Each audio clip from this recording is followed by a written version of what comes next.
तो अब हम देखते हैं कि इस चैप्टर में क्या-क्या टॉपिक्स हमें कवर करने हैं। देखो, टॉपिक्स हमें इस चैप्टर में कवर करने हैं वो क्या-क्या हैं। पहला है इम्पोर्टेंस ऑफ राइट्स, मतलब राइट्स की रिक्वायरमेंट हमें क्यों है? मतलब कुछ तो वॉल्यूशन हमने जो है अपनी लिबर्टी की, अपनी फ्रीडम की फ़ील करी होगी, तभी हमें राइट्स की ज़रूरत होगी। तो उसमें आपको एग्ज़ाम्पल्स जो आपकी बुक में दिए हैं, हमें वही समझना है, अभी हम समझेंगे। उसके बाद है bill of rights, second topic आपका आ जाता है bill of rights. Basically bill of rights का मतलब ये है कि आपकी राइट्स की एक लिस्ट जो है वो बना के दे रखी है हमारे संविधान में। उसमें कुछ राइट्स ऑर्डिनरी राइट्स हैं और कुछ राइट जो है वो फंडामेंटल राइट हैं, ठीक है? मेन जो टॉपिक है हमारा यहाँ पे वो फंडामेंटल राइट को ही समझना है।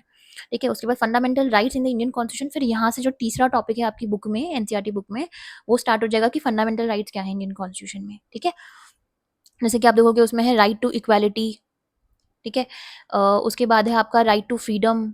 ठीक है, right against exploitation, right to freedom of religion. ठीक है, कल्चर और एजुकेशन राइट्स हैं। ठीक है, राइट टू कॉन्स्टिट्यूशनल रेमेडीज है। ठीक है, तो ये आपके फंडामेंटल राइट्स हैं जो कि वन बाय वन आपकी सब टॉपिक्स आते चले जाएंगे चैप्टर्स में और उसे हमें समझना है, बहुत इंपॉर्टेंट है ये। स्पेशली आप देखोगे कि आंसर्स में वो डायरेक्टली पूछ देता है फंडामेंटल राइट, या तो इनमें से किसी एक में पूछ लेगा या तो सबके बारे में आपको थोड़ा थोड़ा लिखना पड़ेगा। ठीक है, और एमसीक्यू और ऑब्जेक्टिव टाइप के जो एग्जाम्स होते हैं उसमें भी यहाँ से बहुत ज़्यादा क्वेश्चंस आते हैं। ठीक है, ये 3 टॉपिक तो आएँगे, अभी हम चैप्टर में पढ़ेंगे। उसके बाद जो टॉपिक्स आएँगे चैप्टर में वो है रिट्स। रिट्स बेसिकली क्या होती है? रिट्स आप ये समझो कि ये जो हमारी जुडिशरी होती है, सुप्रीम कोर्ट, हाई कोर्ट, ठीक है? ये आपका रिट्स इश्यू करते हैं, ठीक है? रिट्स बेसिकली एक टाइप के ऑर्डर्स होते हैं जो कि हमारी राइट्स के प्रोटेक्शन में ही, हमारी राइट्स जो है वॉयलेशन हो रहा है उनका राइट्स का, ठीक है? उनको प्रोटेक्ट करने के लिए जुडिशरी जो है ये रिट्स को इश्यू करती है, इन ऑर्डर्स को इश्यू करती है। ये टाइप ऑफ ऑर्डर्स हैं, ठीक है? जिसमें हमें 5 पढ़ने हैं, वन बाय वन हम पढ़ेंगे, वो भी आपकी बुक में दिया हुआ है। हैबियस कर्पस है, ठीक है? मैंडेमस है, प्रोहिबिटेशन है, सर्टियोरेरी है, को वारंटो है। तो ठीक है, ये बहुत इंपॉर्टेंट जो रिट्स हैं आपको इसमें समझनी है चैप्टर में। ये हमारी रिट्स हो गई, ये हमें कवर करना है चैप्टर में। जो नेक्स्ट टॉपिक आता है वो है directive principle of state policy. ये भी बहुत इंपॉर्टेंट टॉपिक है इस चैप्टर का। Directive principle of state policy basically क्या है? ये एक ऐसी गाइडलाइंस हैं जो कि हमारे कॉन्स्टिट्यूशन में दे रखी हैं। किसके लिए दे रखी हैं? हमारी जो सेंट्रल गवर्नमेंट है, स्टेट गवर्नमेंट है, या फिर जो लोकल गवर्नमेंट है, बेसिकली जो इंडियन गवर्नमेंट होती है, उनके लिए गाइडलाइंस दी हैं कि आपको जो है हेल्थ के सेक्टर में हो गया, एम्प्लॉयमेंट सेक्टर में हो गया, ठीक है, या टेक्नोलॉजिकल सेक्टर में हो गया, इनमें पॉलिसीज़ बनानी है, ठीक है? या फिर वीकर सेक्शंस जो हैं, ठीक है, जो लीस्ट डिसएडवांटेज ग्रुप्स हैं, उनको उनके अपलिफ्टमेंट के लिए आपको पॉलिसीज़ बनानी है, ठीक है? तो ये गाइडलाइंस हो गई, directive principle of state policy, ठीक है? उसके बाद आता है आपका फंडामेंटल ड्यूटीज़, ठीक है? आपके चैप्टर में, आपके जो एनसीईआरटी बुक है उसमें एक छोटा-सा बॉक्स दे रखा है, उसमें फंडामेंटल ड्यूटीज़ के बारे में दे रखा है कि क्योंकि भाई आप खुद समझो कि फंडामेंटल ड्यूटीज़ के बारे में दे रखा है क्योंकि आप खुद समझो कि राइट्स हमारे पास हैं, पर हमारी कुछ ड्यूटी भी तो हैं। जब हम इस कंट्री के सिटीज़न हैं, तो हमारे गवर्नमेंट ने राइट्स प्रोवाइड करी ताकि हम एक मीनिंगफुल लाइफ़ जी सकें। उसी तरीके से हमारी as a citizen of this country कुछ ड्यूटीज़ हैं जो कि हमें हमारे देश के देश के लिए हमें परफ़ॉर्म करनी है, ठीक है? और दूसरे इंडिविजुअल्स के लिए भी हमें परफ़ॉर्म करनी है। ठीक है, उन फंडामेंटल ड्यूटीज़ के बारे में देखेंगे। उसके बाद जो इम्पोर्टेंट टॉपिक आता है वो है relation between fundamental rights and directive principle. Generally आप देखोगे बहुत हिस्टोरिक टाइम से कंट्रोवर्सी चल, मतलब जब से कॉन्स्टिट्यूशन बना है, ठीक है, जब से उसमें फंडामेंटल राइट और डीपीएसपी डाला गया है, तब से ही कंट्रोवर्सी चलती है, एक टसल चलती है फंडामेंटल राइट और डीपीएसपी के बीच में। कई बार सरकार बोलती है कि नहीं, हमें गाइडलाइंस बनानी है तो हम लोगों की राइट को वॉयलेट कर सकते हैं, ठीक है। इसमें सबसे बेस्ट जो एग्जाम्पल समझोगे आप, इसमें सबसे जो बेस्ट एग्जाम्पल समझोगे वो है आपका राइट टू प्रॉपर्टी का। देखिए, जैसे आप देखोगे अभी इसमें पढ़ना है हमें, यही टॉपिक्स हैं जो हमें पढ़ना है आगे, कि राइट टू प्रॉपर्टी में आप देखोगे कि राइट टू प्रॉपर्टी आपका पहले एक फंडामेंटल राइट था, ठीक है? लेकिन उसको बाद में जाके लीगल राइट में डाला गया, ठीक है? टोटल पहले आपके 7 फंडामेंटल राइट थे। आज के टाइम पे आपके 6 फंडामेंटल राइट है, क्योंकि राइट टू प्रॉपर्टी को आपका फंडामेंटल राइट से डिलीट करके उसको सिंपल लीगल राइट में डाला गया आर्टिकल 300 ए में, ठीक है?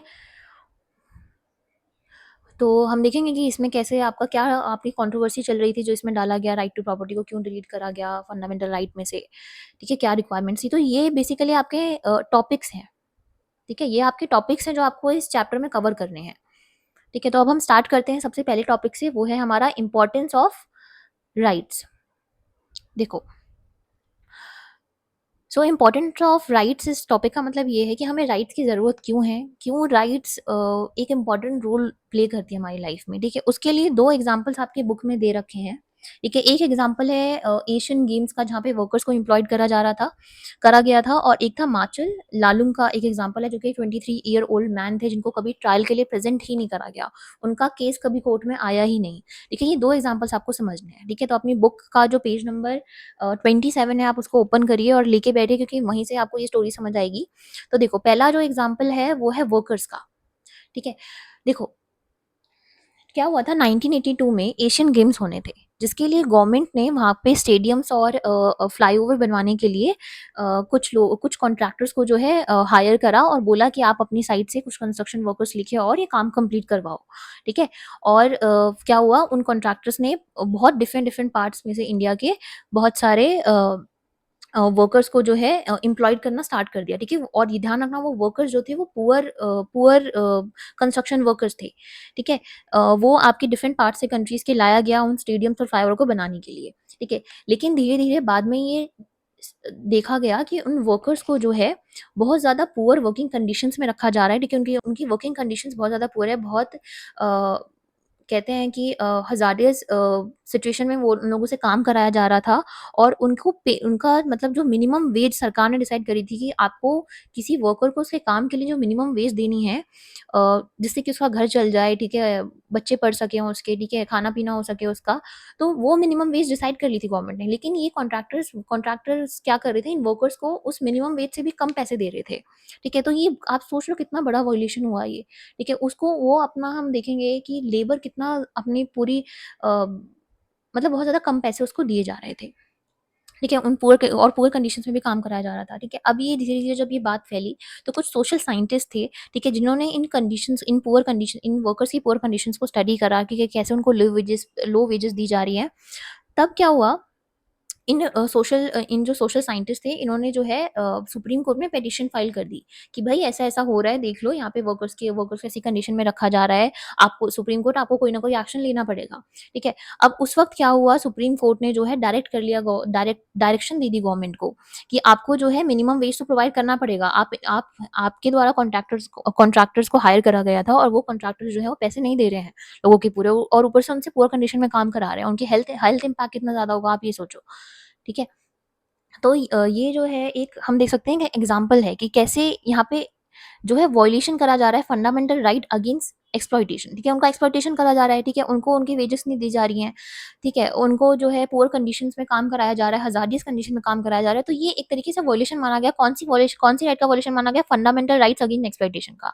इस राइट को आप डिटेल में पढ़ोगे, बस यहाँ पे एग्ज़ाम्पल समझो। ठीक है, सेकंड एग्ज़ाम्पल है माचल लालुंग का। देखो माचल लालुंग क्या थे? ये असम के 23 ईयर ओल्ड मैन थे जो कि अ जिनको अरेस्ट करा गया था किसी रीज़न की वजह से। तो जब उनको उनका ट्रायल का टाइम आया, ट्रायल का मतलब होता है अब उनको कोर्ट में जाके प्रेज़ेंट करना है, कोर्ट उस पे सुनवाई करेगी कि वो सही हैं, गिल्टी हैं या नहीं है, ठीक है? या उनको रिलीज़ कर दिया जाए, तो ये सुनवाई होनी थी उनकी। लेकिन क्या हुआ उनकी कुछ इंजरीज़ हुई थी, जिसकी वजह से उनका ट्रीटमेंट चला और उनको वापस से जुडिशियल कस्टडी में भेजा गया। जब उनको जुडिशियल कस्टडी में भेजा गया तो डॉक्टर्स जो थे उनके, उन्होंने 2 बार पुलिस कस्टडी को भी, जुडिशियल कस्टडी को भी लेटर्स भेजे कि अब जो वो ठीक हैं, अब आप उनको ट्रायल के लिए लेके आओ। लेकिन उस लेटर पे उस हम कह सकते हैं उस लेटर लेकिन उस लेटर पे किसी भी पुलिस अथॉरिटी का या पुलिस ऑफिशियल्स, जुडिशियल ऑफिशियल का कोई भी ध्यान नहीं गया और इसी के चलते आप देखोगे कि उनको 54 इयर्स जो है वो उनको जो है जेल में अपने जो है गुज़ारने पड़े थे। हिमाचल वालों को आप देख रहे हो कि कैसे वो 23 इयर्स के थे और वो रिलीज़ कब हुए, वो आपका 2005 में रिलीज़ हुए, 77 के हो चुके थे तब वो। ठीक है, 2005 में जब वो रिलीज़ हुए तब वो 77 के हो चुके थे। मतलब 54 इयर्स का टाइम पीरियड उन्होंने जेल में बिताया, वेट करते-करते कि अब उनका ट्रायल होगा। अब मतलब आप ये सोचो कि उनको उनको वो गिल्टी हैं या नहीं है इस चीज़ के लिए उनको उनकी पेशी भी नहीं हुई कोर्ट में, उनको प्रेज़ेंट ही नहीं करा गया क्योंकि उनका कोर्ट में कभी केस आया ही नहीं। ठीक है, ये हुआ ना उनका आप सोचो कितना अभी भी ऐसा हो रहा है, अभी भी आप देखोगे कि बहुत सारे केसेज़ इतना धीरे-धीरे हो रहे हैं कि कोई-कोई केसेज़ आने में बहुत टाइम लग जाता है। ठीक है, इतने सारे केसेज़ तो पेंडिंग चले जाते हैं। ठीक है, तो ये एक बहुत हम कहेंगे कि एक तरीके से जुडिशियल सिस्टम का हम कहेंगे कि थोड़ी-सी लापरवाही भी रही थी उस टाइम पे और अभी भी कहीं न कहीं आप देखोगे कि होता है ऐसा केसेज़ में। बहुत सारे केसेज़ ऐसे हैं, ठीक है, जो कि कभी आए ही नहीं है सामने। ठीक है, तो कहीं न कहीं हम देखेंगे कि कौन-सी राइट का वॉल्यूशन हुआ है यहाँ पे मार्शल लॉ की राइट टू लाइफ और उनकी लिबर्टी का। ठीक है, इंक्लूडिंग, जिसमें इंक्लूड होता है फेयर एंड स्पीडी ट्रायल। ठीक है, फेयर एंड स्पीडी ट्रायल। ठीक है, तो ये जो दो एग्जांपल्स हैं, ये हमें राइट्स के क्या दिखाते हैं, ये दिखाते हैं कि show importance of having rights. ठीक है, ये इंपॉर्टेंस दिखाते हैं कि हमारे पास राइट्स होनी चाहिए। ठीक है, और मोस्ट इंपॉर्टेंटली लोगों को उन राइट्स के बारे में पता भी होना चाहिए। अगर इन वर्कर्स को अपनी राइट्स के बारे में पता होता तो ये खुद ही अप्रोच कर पाते कोर्ट की तरफ। ठीक है, और अगर इन्हें वैसी लीगल फैसिलिटीज मिलती, ठीक है, तो इन राइट्स का होना बहुत ज़्यादा ज़रूरी है। साथ में लोगों को पता होना भी ज़रूरी है कि उनके पास ये राइट्स हैं। ठीक है, actual implementation of this right, actually ये राइट्स इम्प्लीमेंट हो। ठीक है, सिर्फ आपको लिख देने से कि आपके संविधान में सिर्फ ये लिख देने से कि ये राइट्स एग्जिस्ट करती हैं, लोगों के पास ये राइट्स हैं, वो काम नहीं करेंगे। उनको ग्राउंड लेवल पे इम्प्लीमेंट भी करना होगा। ठीक है, तो ये टॉपिक था आपका इंपॉर्टेंस ऑफ राइट, जहाँ पे हमने 2 एग्जांपल समझे। ठीक है, आपको समझ आ गया होगा इससे। नेक्स्ट जो हमें समझना है वो टॉपिक है हमारा बिल ऑफ राइट्स का। ठीक है, ठीक है, बिल ऑफ राइट्स क्या, बिल ऑफ राइट्स का मीनिंग क्या है? These are the list of rights mentioned and protected by the Constitution। ठीक है, कॉन्स्टिट्यूशन में ये राइट्स की एक लिस्ट मेंशन कर रखी है, जिसे हम बिल ऑफ राइट्स कह रहे हैं, और कॉन्स्टिट्यूशन इनके प्रोटेक्शन भी देता है। ठीक है, जैसे कि इसका मैं एग्जांपल दे रही हूँ, जैसे कि इंडियन कॉन्स्टिट्यूशन में फंडामेंटल राइट मेंशन है, और इंडियन कॉन्स्टिट्यूशन उसका प्रोटेक्शन कैसे देता है?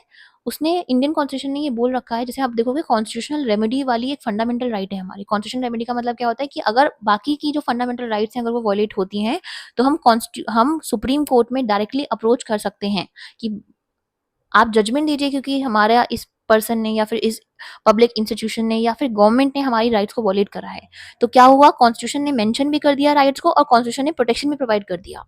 ठीक है, ये मैं एग्जांपल दे रही हूँ आपको कि कैसे आपका प्रोटेक्शन प्रोवाइड करता है कॉन्स्टिट्यूशन। ठीक है, तो हम इसे कहते हैं बिल ऑफ राइट्स। ठीक है, कि list of rights mention and protected by the constitution. देखो, मोस्ट डेमोक्रेटिक कंट्रीज में list of rights prepared for citizen. ठीक है, बहुत सारी डेमोक्रेटिक कंट्रीज में लिस्ट ऑफ राइट जो है सिटीजन के लिए प्रिपेयर करी जाती हैं, और उनको कॉन्स्टिट्यूशन में ही डाल दिया जाता है। ठीक है, कॉन्स्टिट्यूशन को में क्यों डाल दिया जाता है? देखो, कॉन्स्टिट्यूशन को supreme law of the country बोला जाता है। ठीक है, माना जाता है उसको। ठीक है, कॉन्स्टिट्यूशन में जो भी लॉज, रूल्स या रेगुलेशंस होंगे उसको कंट्री का हर एक सिटीजन फॉलो करेगा, तो उन राइट्स को भी उसी में इनकॉर्पोरेट कर दिया जाता है बहुत सारी डेमोक्रेटिक कंट्रीज में। ठीक है, limits if government acting against this rights. कई बार क्या होता है कि ये जो राइट्स हैं ये खुद ही एक तरीके से लिमिटेशंस लगाती हैं अगर गवर्नमेंट पे, अगर वो इन राइट्स के अगेंस्ट वॉयलेट कर रहा, इन राइट्स के अगेंस्ट एक्शन ले रही है अगर सरकार। ठीक है, ensure remedy in case of their violation. वही मैंने बताया एग्जांपल कि कैसे कॉन्स्टिट्यूशनल रेमेडी जो है वो एक फंडामेंटल राइट की तरह हम इंडियन सिटीजन्स को प्रोवाइड करा है हमारे कॉन्स्टिट्यूशन ने, ताकि वॉयलेशन जो है कोई गवर्नमेंट जो उसका ना कर पाए, और अगर वॉयलेशन हो तो उसकी रेमेडी कैसे होगी वो चीज़ भी इंश्योर करता है हमारा संविधान। ठीक है, क्वेश्चन आता है प्रोटेक्शन फ्रॉम होम, मतलब कि कॉन्स्टिट्यूशन हमारी राइट्स को किन से प्रोटेक्ट करने की बात कर रहा है? वो प्रोटेक्ट करने की बात कर रहा है प्राइवेट ऑर्गेनाइजेशन से, किसी और पर्सन से, ऑर्गन्स ऑफ गवर्नमेंट से, जैसे कि जुडिशरी, लेजिस्लेचर और एग्जीक्यूटिव। देखो क्या होता है कई बार जैसे प्राइवेट ऑर्गेनाइजेशन समझो कि कई बार क्या होता है कि बहुत सारी जो इंडिविजुअल राइट्स को जब इग्नोर कर दिया जाता है प्राइवेट ऑर्गेनाइजेशंस के द्वारा। ठीक है, और किसी और पर्सन के द्वारा भी। कई बार ऑर्गन्स जो होते हैं गवर्नमेंट के, वो कई बार ऐसे लॉ बना देते हैं जिसकी वजह से वॉयलेट हो, जैसे लेजिस्लेचर है वो कई बार ऐसे लॉज बना देता है, या एग्जीक्यूटिव जो है बहुत सारे रूल्स और रेगुलेशंस ऐसे निकाल देगा जिसकी वजह से लोगों की राइट्स वॉयलेट होती हैं। ठीक है, तो इसीलिए हमें कॉन्स्टिट्यूशनल प्रोटेक्शन चाहिए इन राइट्स का। ठीक है, तो बिल ऑफ राइट्स में यही था कि वो लिस्ट ऑफ राइट्स जो कि मेंशन और प्रोटेक्ट करी जाती हैं कॉन्स्टिट्यूशन के द्वारा। ठीक है, किससे प्रोटेक्शन मिलता है? प्राइवेट ऑर्गेनाइजेशन से, दूसरे पर्सन से। ठीक है, और गवर्नमेंट के ऑर्गन, और डिफरेंट डिफरेंट जो ऑर्गन है गवर्नमेंट के, उनसे। ठीक है,